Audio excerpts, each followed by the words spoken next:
ABC Listen. Podcasts, radio, news, music and more. After having done this show for some years now, it surprises me how often people dislike hearing the sound of their own recorded voice played back to them. Part of it, I think, is because your voice sounds different in the open air than it does when it's resonating in your head. And so it sounds like you're hearing someone impersonating you, which can feel really unsettling because our voices are closely bound up with our sense of identity. John Colapinto is here. John is a staff writer at The New Yorker. He's also an amateur rock vocalist with a damaged voice. John is the author of a book about the miracle of the human voice, the ability that humans have to push up air from our lungs through our vocal cords to speak and sing and make our inner thoughts intelligible to other people. And John found that when it comes to speech, what we say is really a kind of song that reveals all kinds of things about us. John Colapinto's book is called This Is the Voice. Hello, John. It's lovely to be speaking with you. Likewise. Hi. Nice to talk to you. I don't think I really thought about what a vocal cord really was. I think I might have imagined it was a chord, a kind of a string that was being played somewhere down my throat. Can you explain what a vocal cord really is? Yeah, it's a misnomer chord that comes from the 17th century, an anatomist that got it wrong. It's really a valve. Our vocal cords are the two sides of a valve. Imagine a membrane that has a nice slit down through the middle of it.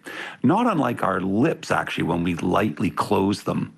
And when we make vocal sounds, that valve is closed and we push air up through our lungs, much as we do when we flutter our lips by blowing what's called a Bronx cheer here in the United States. I don't know if anyone else uses that term. And our lips flutter together in this sort of spluttery way. That's what our vocal cords are actually doing in our throat. And that's really all we're doing to make real vocal sounds. We've just got this weird sort of fluttering buzz in our throats, which is really that valve rapidly opening and closing and chopping the airstream into pulses that we hear as sound. And it's really that continuous buzzing sound that I'm now making, which we sculpt into language by very rapidly and accurately moving our lips and tongue. So we've got this astonishing coordinated action going on, but it all begins with these misnamed vocal cords, which is really a valve. You point out that when we make the decision to stop listening and start to talk, just as I'm doing right now, there's a transition there that's going on inside our vocal cords. Can you explain what's going on there? You mean literally when we decide to speak? What do we actually do? Yeah. Well, as I'm listening to you ask me a question, I'm happily breathing in and out by keeping that valve completely wide open. And I literally do that so that I can pass air back and forth in my lungs and not die. But when I want to answer you, I have to quickly slam those vocal cords shut and time this air that I flow up through them in order to make these sounds in response to you. So as we are speaking, we're actually exhaling, and we're slowing down the rate at which we ordinarily exhale. We exhale in order to get rid of poisonous gases in our blood, actually. So when we are speaking, we're actually in a little bit of danger of poisoning ourselves because we are slowing down this act of exhalation. It's really quite remarkable. So there's some kind of delayed device there that'll eventually shut us up at some point. That's right. How are we different from the other apes? How are their voices different from us? Well, one of the huge ways is actually in what I just said, because if you think of how apes make noises, you'll hear like, hoo, hoo, ah, ah. You'll hear these sort of short bursts of sound. Interestingly enough, they lack the control that we have over our diaphragm to allow the air to be exhaled slowly. Everything about a remarkable speaking apparatus has to do with differences in our brain, but again, also in our body. So we refined over the course of evolution certain muscles and the control of those muscles in our diaphragm in order to ease out the airstream long enough for me to say this sentence instead of just saying, ooh, oh. So that's one way in which we differ from apes. Another way that we differ is where our vocal cords or our vocal valve is placed within our throat. And it's inside this boxy chunk of cartilage called the larynx. And you can see it in men with the Adam's apple in the middle of our neck. Actually, an ape's would be way up, much, much higher in the throat. Our larynxes descended down our necks over the course of evolution. The reason that's important is because it really does provide a kind of bigger resonating space in the vocal tract, this sort of vertical section of the throat that then bends 90 degrees into our mouth. And believe it or not, this angled vocal resonating chamber is why we can speak language, because the way we move our tongue permits us to change the shape of those two parts of the vocal tract so that we can say the vowels, A, E, I, O, and U, those sounds, I, E, I, O. If we couldn't do that, and if we could, we would be like apes that can essentially just make sort of a ha sound. So if they tried to say, who hid the head in the hut, they would say, you know, it would all be on one vowel. And we sort of never think about how incredibly important, I mean, vowels are the game changer. So, because we can then differentiate words with these vowels that we actually construct just by how high we move our tongue or how forward we push it. And that's all got to do, again, with where our larynx is in our throat. It's crazy stuff. So, Planet of the Apes, apes together, strong, that could never happen, in other words. It could not happen. No, I'm afraid not. The only person that could talk in that movie is Charlton Heston when he says, "Get your stinking hands off me, you damn dirty ape." One of my favorite lines of dialogue, actually. It's amazing. Babies, newborn babies. How different are the voice boxes of newborn babies compared to older children? Yeah, babies are born like chimps, like apes. The larynx is up high in the throat, where I mentioned apes have them. And the reason it's way up there is because babies have to breastfeed. And this position of the larynx permits the milk that they suck to flow around the sides of the larynx and down into their stomachs while they continue to breathe. Because otherwise they would actually suffocate on the milk. They can keep their lips latched onto the breast. You'll think of that when babies do that. They can keep it there for a long, long time and they breathe happily through their nose. We couldn't do that because of where our larynx is. The milk would actually go into our lungs and we would drown. So interestingly, as a baby starts to move towards eating solid food, it starts to be able to swallow. Really what's happened is that larynx has started to move down the throat in order to produce that extra resonance chamber that's going to permit the baby to start being able to say vowels eventually.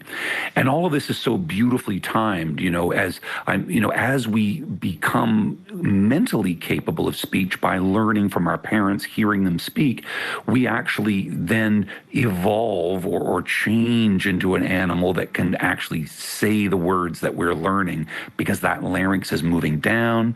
We're also gaining control over our diaphragm and so on. As newborns, we can do a wail, a sustained wail, but we start to perfect that a little bit as we get a little bit older and start to cry for specific food or to indicate pain and so on. We get a kind of control over that diaphragm that's going to permit us to speak sentences. We male humans, we have voices that break during puberty. What's going on in our larynxes and our voice boxes, if that's the word for it, while our voices are breaking, John? Yeah, the same thing is happening that's happening to the rest of our bodies as males. Our larynx is suffering a massive growth spurt. And that's really because our testicles have this time-released explosion of testosterone androgens that they release into the bloodstream at puberty. And really what happens, it's so amazing. those hormones flood the body. They attach onto tissues like bones and muscles in our arms and so on. And we build big arm muscles. We start to stretch out, our skeletons grow. In other words, everything under the power of these androgens blows up in size and strength. And literally the same thing is happening inside our throat. As our larynx suddenly gets bigger, our Adam's apple starts to protrude in that point on that you can see on the neck. And that's really because our vocal cords are lengthening and they're getting longer. And if you think of an elastic band that's thin and short and stretched taut, it will give a high-pitched sound if you pluck it, but a lower, fatter string will vibrate slower, and so you'll chop the air slower and you'll have a deeper voice. The reason the voice breaks is really because we are very, very used as children to speaking with these much thinner, lighter vocal cords. And it takes the male animal a little while to relearn how to use those vocal cords and change their pitch smoothly, because they're changing in shape so quickly that we kind of misfire and we make squeaks and weird noises until we get control of them. John, is there a theory in evolutionary biology why this happens to males and not to females? Yeah, there are a lot of theories. Whether or not they're right is who knows. But I think the most interesting thing I read about was this idea that goes back to Darwin, that all males, are these creatures that have two ways of winning a mate. One of them is by wooing the love object with a plumage or physical expertise or strength and so on. But the other way is to drive off rivals, other male rivals, because we're all competing for the female. So one of the ways that we compete, interestingly, is by threatening vocal noises. And one of the things that we do with our voice in order to threaten another person, or animals do this to each other, mammals across the board, and birds. Incredible studies have shown that it's consistent across all species that make vocal noises. To be threatening, we lower the voice. It goes down. In order to be submissive and kind and loving, the voice goes up. Why on earth would this be? Well, think of a violin, which has a small body, and think of a big bass that has a big, big body. Well, the bass has a big body in order to resonate, to produce a deep noted sound with when it's being bowed. And so we're doing the same thing with our voices. By lowering them, we are suggesting, we are bluffing, we are saying my body is big and threatening. Even if we're a small mouse, they literally will lower their voice. Or if you're a big, huge bear and you want to show another bear that you're kindly, they make vocal noises that are high-pitched. So I guess what I'm saying is it has nothing to do with the actual size of a person or an animal's body. This is a literal size bluff achieved through lowering the tone, the pitch of the voice.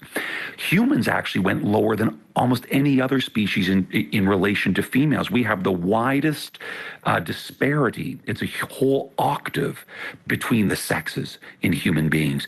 We really drove that vocal bluff home as human males. And it seems as if females rather like it, because studies have shown that college-age women, when they're tested for what voice sounds sexier, they tend to like the lower voices. The lower, the better. Yeah, but there's swings and roundabouts with that, John. Like, I've got a honking baritone, but I've discovered that it's the guy with the sweet, high troubadour tenor voice as he sings. That's the guy that gets the girl in the end. Have you noticed that? Yes. Well, there is a fascinating wrinkle in what I just said, and that is that women like the higher-pitched male voice. They actually say they like a higher-pitched voice when they are not menstruating, when they're in a calmer sexual state. They're not as lusty, they're not as randy, and they're actually in a more rational state of mind. So they actually then pick a slightly higher male voice. Why would this be? Well, the belief is that they are able to read through vocal register how much testosterone a man actually has in his system. Remember, I mentioned before that our vocal cords thicken under testosterone. So over incredible long periods of evolution, women have sussed out that the guy with the slightly higher voice is a little less male-y driven, a little less aggressive, and probably a little less likely to go out and search for other females besides her. In other words, he'll stick around to raise the baby they make. Wow. And this is literally what the theory says. It's that they are able to detect in the voice the guys that are more likely to rush out there and try to, inseminate lots and lots of females. And it's just crazy, but there's so much information that's packed into just these little differences. It's completely fascinating how much information is understood and projected from this process. Now, you have a very gravelly voice, John, and that comes from a kind of injury. Tell me how that happened. Yeah, I've always sung all my life as an amateur singer. I was tapped to be in a rock band when I was 40 years old. I worked for Rolling Stone magazine for years, the music magazine, and the owner of that thing put together a rock band. They wanted me to sing in it. I had never sung professionally, so I knew nothing about doing proper vocal warm-ups.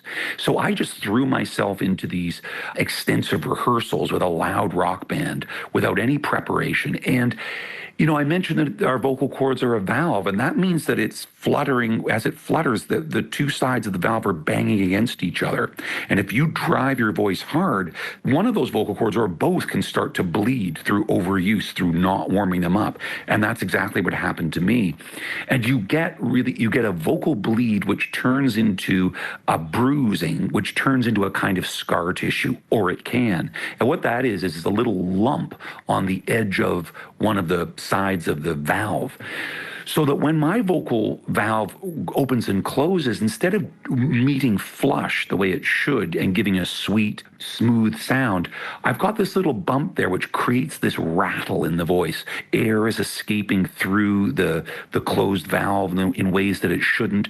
The weight of that vocal polyp, as it's called, is actually affecting the vibration, as you can imagine, of the vocal cord itself. So I can't sing as well as I used to. I go off pitch because it's all about control of the vibration, and I can't control it very well anymore. So that's a long explanation for what's going on inside my throat when I've got this gravelly sound. Would it be possible to get them surgically removed? They can be surgically removed. It's quite a big operation. You're in the hospital for a while. You have to be 6 weeks of vocal silence, and I've never found a time in my life when I can easily budget that time. And also, I'm a writer, and I have to be quiet anyway. So that moment when you injured your voice was the rehearsal process. And there's this evil thing that goes on when bands rehearse that's not often talked about. But as you're rehearsing over a couple of hours, guitarists and the bass players will just walk over to the amp and just tweak the volume up just a little bit louder during the course of that time. And eventually the band goes from being quite loud in rehearsal to being very loud by the end of it. That is dead right. Dead right. Absolutely. They're just sneaking their amps up. Yes. And the vocalist is trying to get up over top of them. There's no doubt about it. Yeah. So when your voice became injured during this process and it came time to perform, what did you hear in your voice that had changed and in terms of the authority you needed to project as the singer in this band? Wow, great question. The terrifying thing was that the vocal cord was definitely compromised and probably bleeding on the very night of the performance. And what I noticed was that I could not, for some reason, get the power, the volume out of my voice. And it was incredibly hard to get the high notes that I had been getting in rehearsal.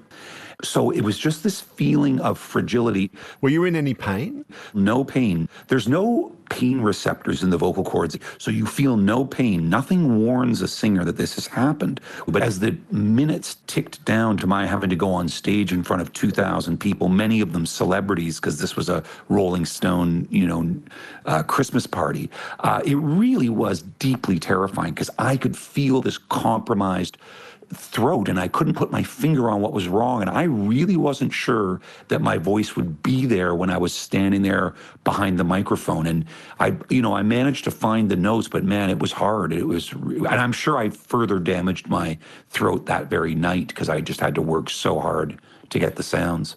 How did you become aware that it might be more serious than just a scratchy throat? Yeah, well, it would not go away. And I'd had scratchy throats in the past. And gosh, it was months after the performance, actually. I was getting on the elevator in a new building I'd moved into. I held the elevator door for one of my new neighbors.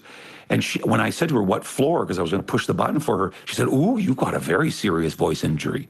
I said, oh, no, it's nothing. And she said, no, I'm a vocal coach for Broadway singers and actors, and, I can tell you've got a problem. And believe it or not, I just ignored it even after that until, gosh, it had to have been a few years later that I was doing a story for the New Yorker about a vocal surgeon up in Boston who was famous for saving Adele's career, the wonderful singer Adele. She had a polyp exactly like mine. He removed it and her voice was saved. Well, I phoned him to ask if he would be willing to be interviewed and have me hang around and watch him operate. And I'm not kidding. I didn't even have the first sentence out over the phone that he stopped me and said, whoa, sounds like you're dealing with a pretty serious vocal issue yourself. So when I got up to Boston, he insisted on looking into my throat with a laryngoscope. Actually, I had had it laryngoscoped after my neighbor pointed it out. I'd forgotten that. And sure enough, I had a bump. Well, when this vocal surgeon looked at it again years later, the guy that had operated on Adele, it had gotten that much bigger. And he said, whoa, this is one of the biggest I've seen. He said, you can't possibly sing with this. And I said, no, I can't. You're darn right. So that's when I knew, it sort of really came into focus what a nasty I'd done to myself. You mentioned there that having the polyp removed would entail a very long, very complex, slightly risky and unpleasant operation. Tell me what you found out about Julie Andrews, the famous singer from The Sound of Music. What happened to her and her voice? Yeah, she went in for what I assume was a standard polyp removal. You take that bump off the vocal cord. But it's extremely delicate surgery because the way that you remove it is you slit open a very thin membrane that's over this little bump, and you have to not damage that membrane. And then you just remove the part that is scar tissue. And if you take any of the healthy vocal cord, you can leave the person with an even worse voice. You can create a sort of permanent gap where the vocal cords close. And there's any number of ways in which you can screw that up as you take that little bit of tissue off of there. And I watched Zeitels, the name of this doctor up in Boston, actually do this surgery. And he had the person under deep, deep anesthetic and a paralyzing agent. The person was lying there with their whole throat, pulled open with this device. And he was reaching down the throat with tiny scalpels and scissors that were mounted on things that looked like knitting needles. And he was staring down the throat with a stereo microscope and having to manipulate these tools with minuscule movements of his fingertips. You literally couldn't see his fingers moving, but if you looked at the device through the microscope, he had it projected on a screen for us to see in the operating room. You could see that he was moving the tools with beautiful precision to slit open that membrane, shell out the mass, and then just let the membrane close on its own and so on. So I could see he was famous for having sort of the best hands in the business. They simply did not shake. There was no tremor. When he operated on Adele, there was fans outside the hospital waiting to see if it was success, and he knew it, and plus the world's press. So he was able to do this surgery on her, knowing that there was this much pressure on the result. So whoever operated on Julie Andrews was not as precise as him, that's for sure. And that was the end of her career then? That was it? Correct. She just could not sing anymore.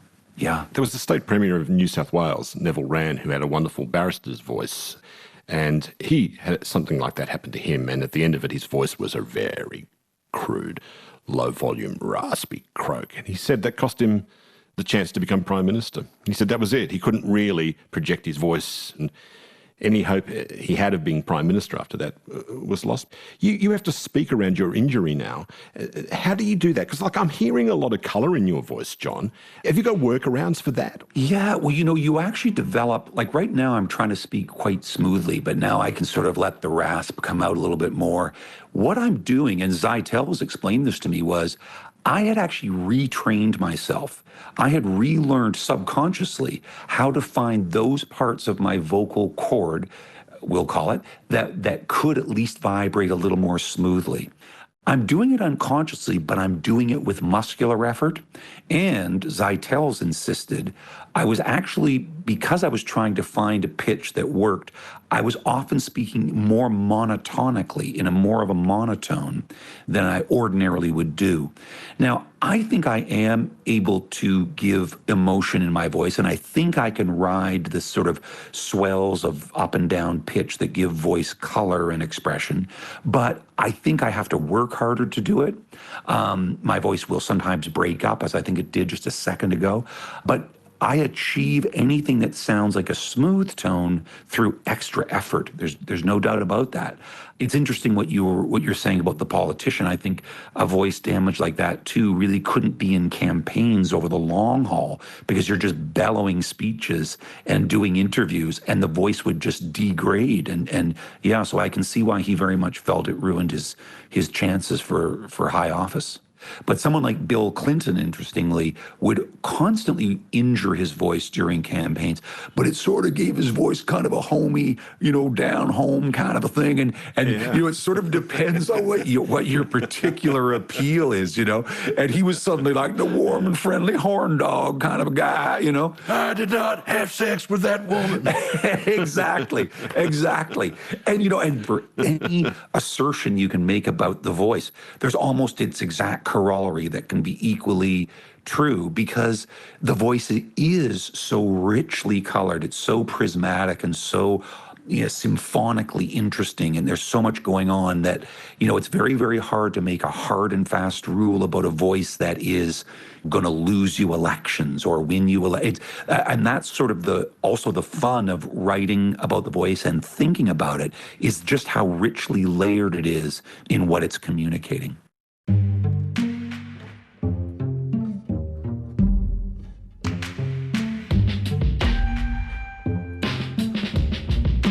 Podcast, broadcast.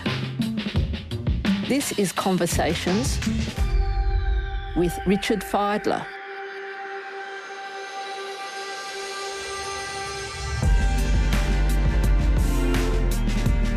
Hear more conversations anytime on the ABC Listen app. The voice that you're using now, after you've injured your voice, as you say, you found a way to bring colour into it. You were able to reintroduce something that linguists call prosody. Is that how I say it? Can you explain what that is? Yeah, it comes from two Greek words, pro, which means toward, and sodi, which means song. So it's a great way to remember what prosody means. It means toward song, and we speak with prosody, meaning we speak towards song. We are actually, and you can hear my voice now, I'm going up and I'm going down, and you're doing it as well. We do it when we tuck a little phrase into our sentence, and then we pick up the rest of the sentence at a higher pitch. It's the melody and rhythm that our words ride upon as we speak.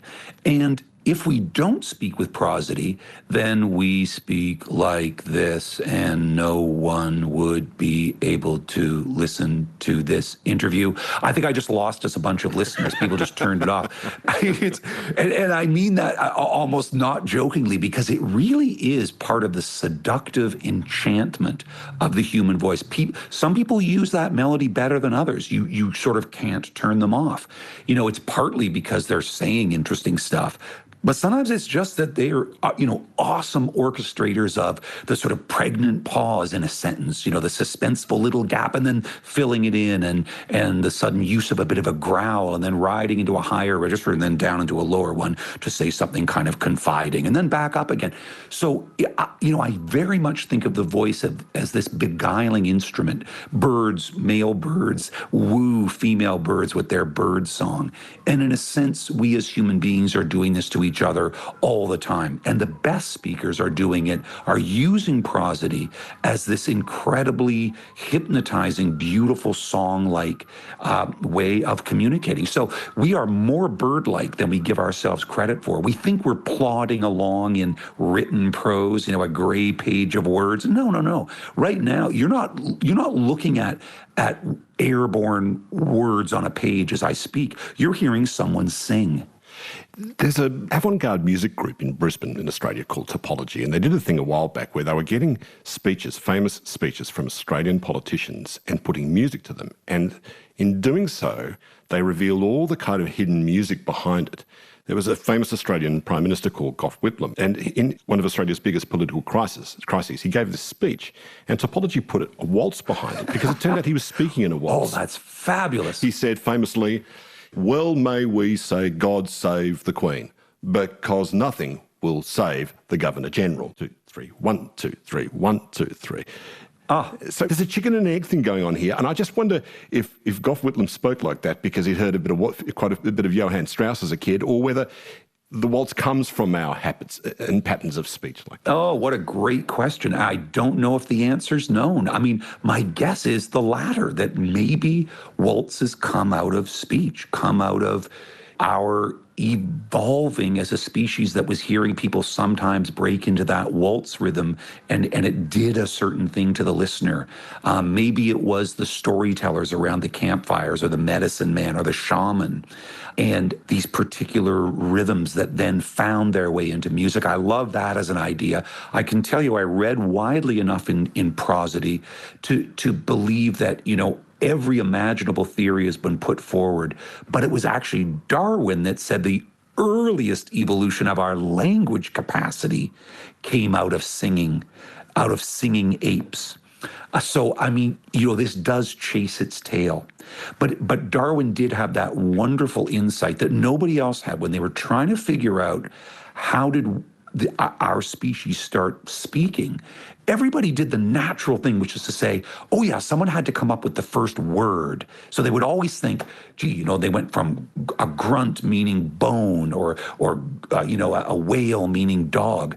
But that really wouldn't work because we have grammar. It's not just indicative sounds that mean an object in the world. What really communicates is grammar, which is a flow of words. So this has always been the bugbear of language evolution. Like, my God, where did grammar and sentences come from? It took Darwin, a raging genius, more than I had even realized, to say, oh, no, that melodic sound, there was a singing ape that was communicating emotions. I want to mate with you, or I want you to get off of my territory, using particular songs that do that. And there are gibbon apes that do this. So it does all come back to our beautiful capacity for music and melody and singing or what we call prosody in speech. It's so important. One of the most thrilling, and I'm not exaggerating in any way, one of the most thrilling moments of my life happened when my daughter was 2 and I had to travel interstate. And I had this very long phone conversation with her because grammar was just starting to come into her speech. She'd gone from saying no a lot to actually being able to construct sentences. And I had this very long phone conversation with her as I heard her going, and then we got in the car, and I could just almost hear the cogs in her head whirring at this incredible speed. And I was aware of that theory at the time that we really don't get a proper sense of self. We don't really get to individuate ourselves from our mothers until we have language. And so what I could hear coming together in her head at that age was her sense of self starting to come into focus, which was incredibly thrilling. What do we know about this process, John? And what have you found out about this process of how the self sort of comes into being through the use of the voice and language? Oh, that's a great story and a great question.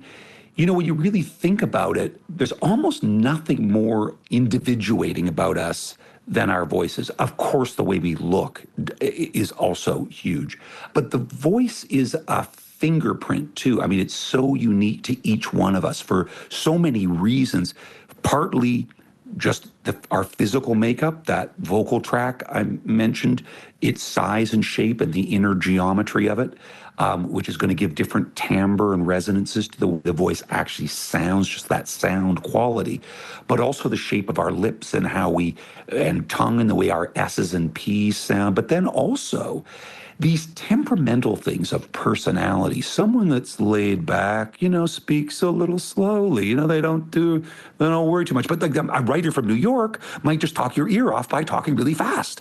So a kind of pressurized speech might come out of someone that's got a temperament that's much more aggressive and driving. I guess what I'm saying is that your child at that moment was also hearing herself.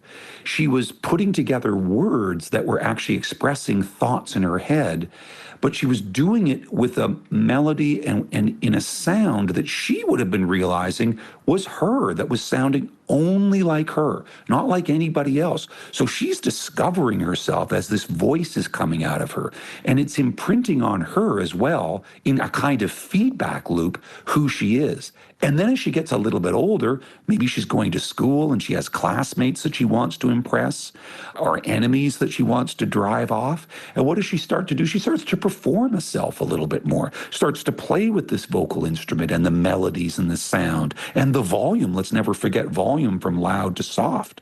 So all of a sudden she's creating a symphony and she's orchestrating. She's up there as the conductor, a little bit more violins there and so on, and slow that bit down. And so she's weaving a personality around this stream of language and prosody and music that's coming through her lips. So we invent ourselves as people. And it's funny, I'm even thinking now our appearances, yes, we can affect them with our clothing and how we style our hair, but those things they look more superficial. They can appear even to people looking at us, but that voice, that thing that's coming out of us, my God, first of all, it's invisible. You can't see a voice, but it's so endemic. It's so ingrained. It's so who we are. And you've actually helped me bring that into focus in differentiating it from the other ways in which we are different than other people. It's something we cannot control almost.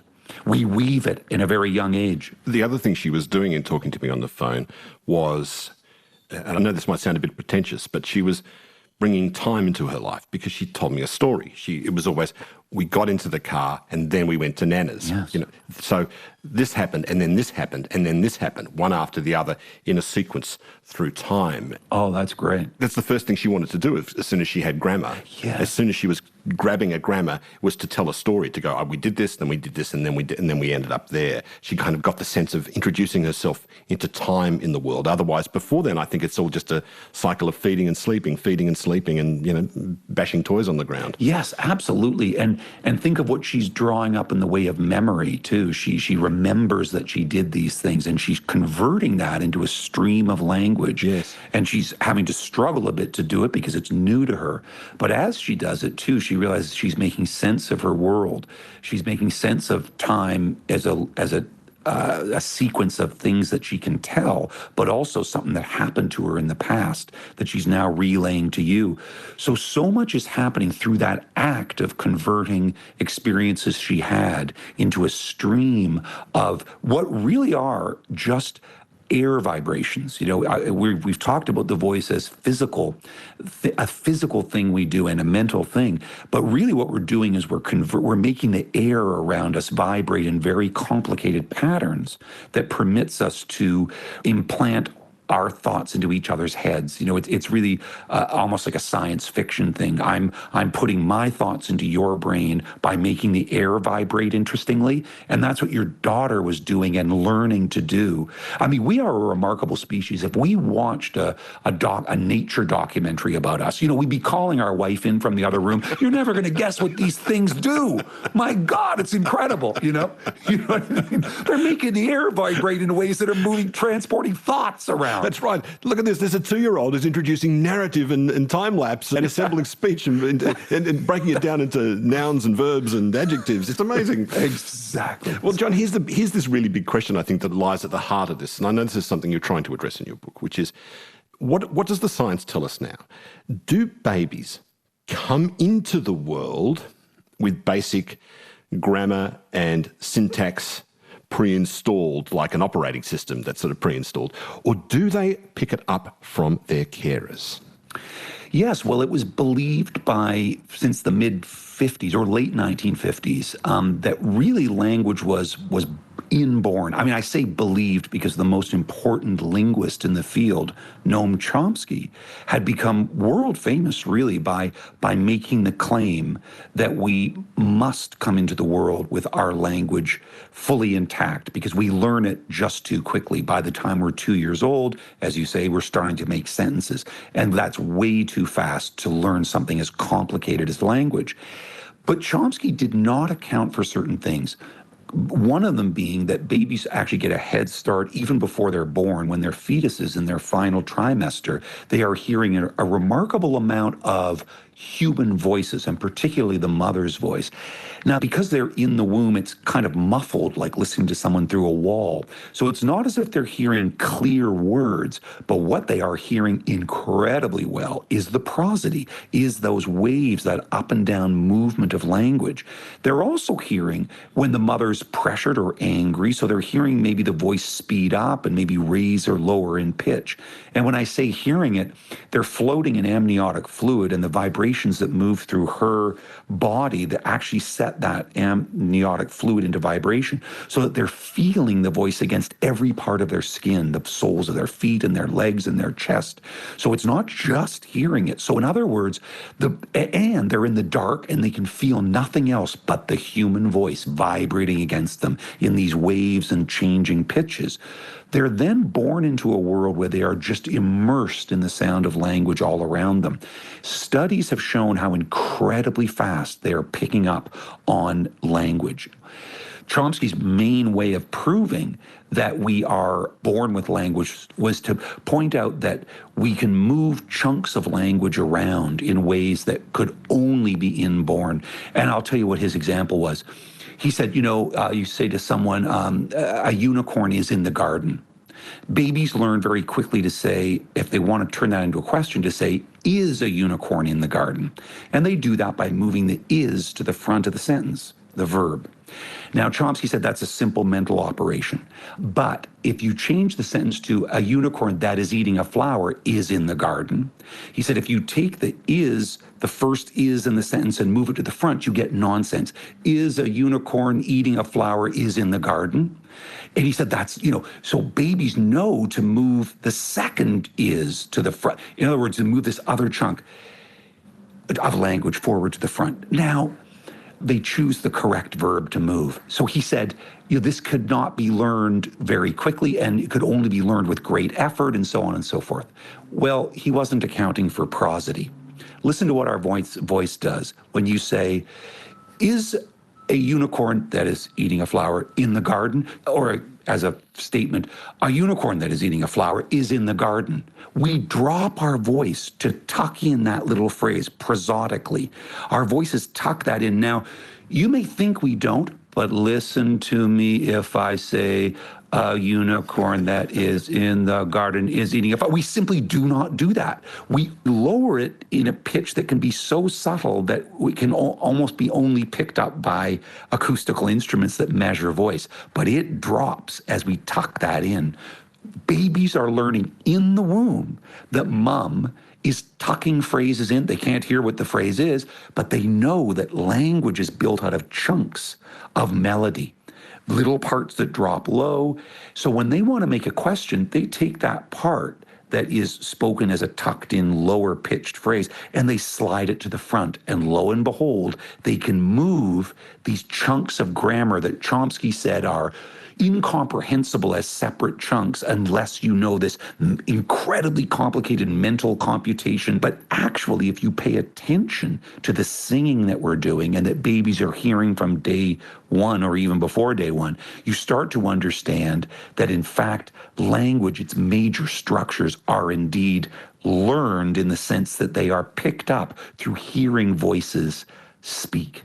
That's how we're getting it. Well, what happens when you turn that upside down, John, when you remove the carer? Because there are those really horrifying stories of children who fall into the quote-unquote care of psychopaths who raise them in a dungeon somewhere and they never are given speech. They don't have any verbal interaction with any other human being. You hear these stories. It's very, very rare, but this does happen sometimes. What do we know about children who have grown up in such an environment where there is no carer to help them develop speech?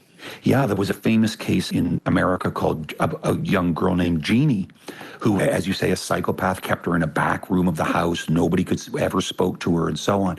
And fascinatingly, when she was discovered at the age of 13 by caring people and brought to linguists and psychologists, they discovered that she was normal, in intelligence. She could not speak. She could not learn language.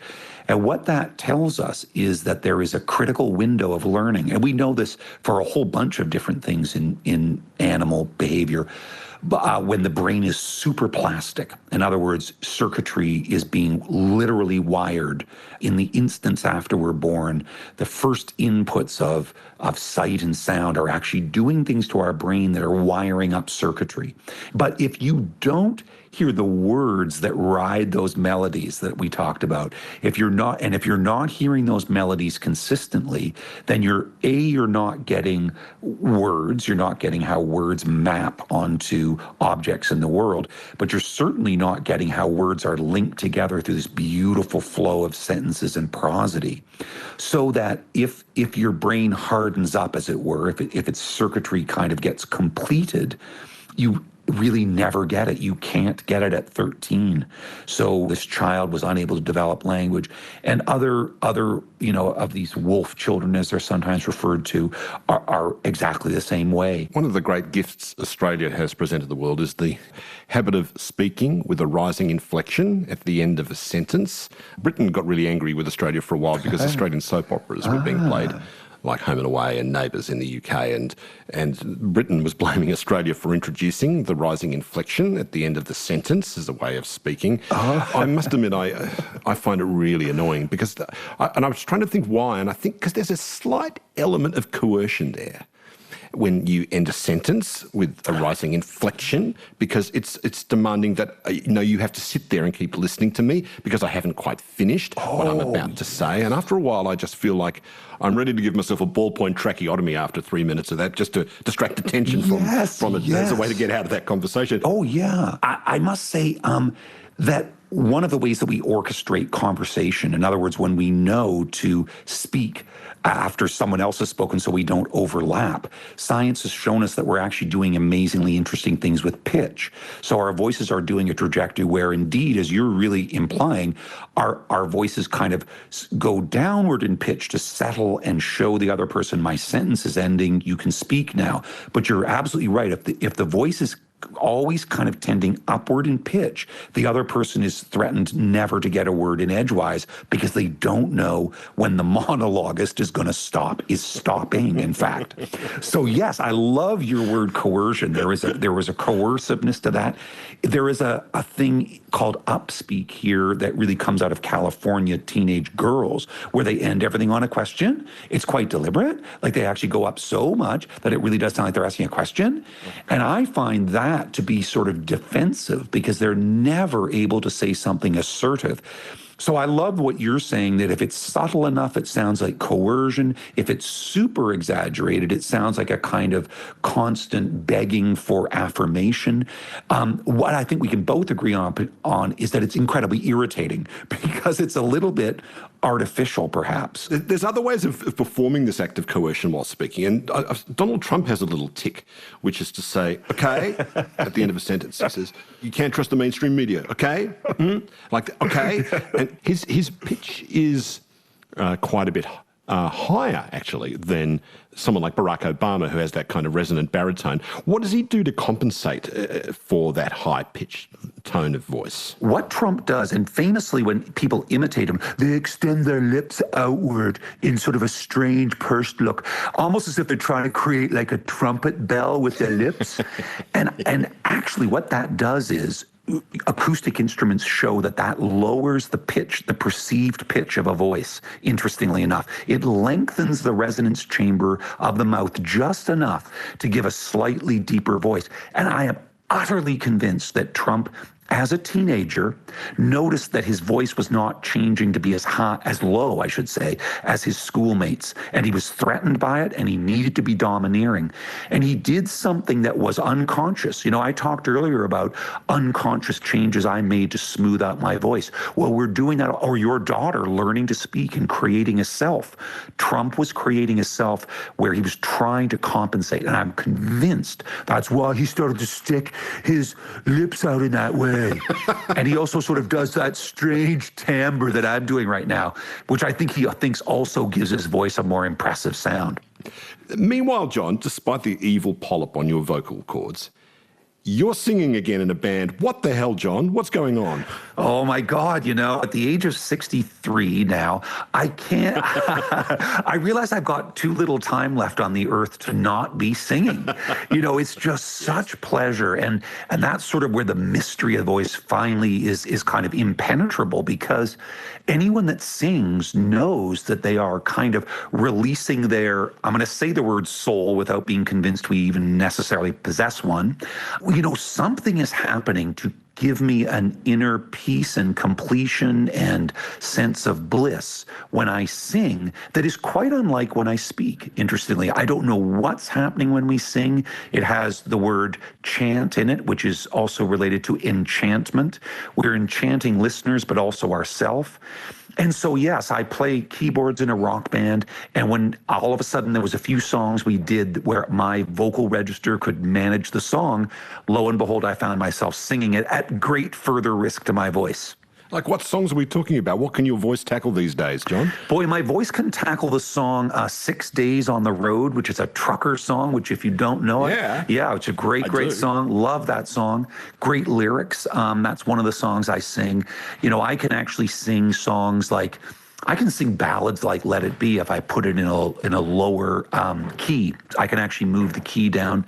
I can actually find that part of my vocal cord that'll vibrate smoothly in certain keys, singing keys, interestingly, but it's not reliable. I mean, I will literally hit a note sometimes where the voice just drops out completely. There's silence or it's crackles, and so it's not reliable. Yeah, which is a shame for me. It really pains me. So this is a nice point to end. Really, one of the truest joys in life is singing with friends, isn't it? Because, once you're singing together, then no one's really arguing. The harmony you make is a social harmony. That's a beautiful observation. It's absolutely true. That's right. It's that universal language too, melody. We can all do it. It doesn't matter what language we speak.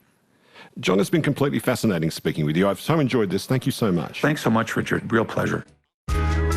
This is Conversations with Richard Fidler.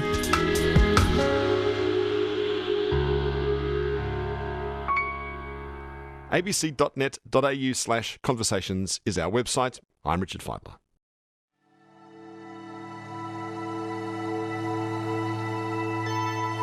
You've been listening to a podcast of Conversations with Richard Fidler. For more Conversations interviews, please go to the website abc.net.au/conversations.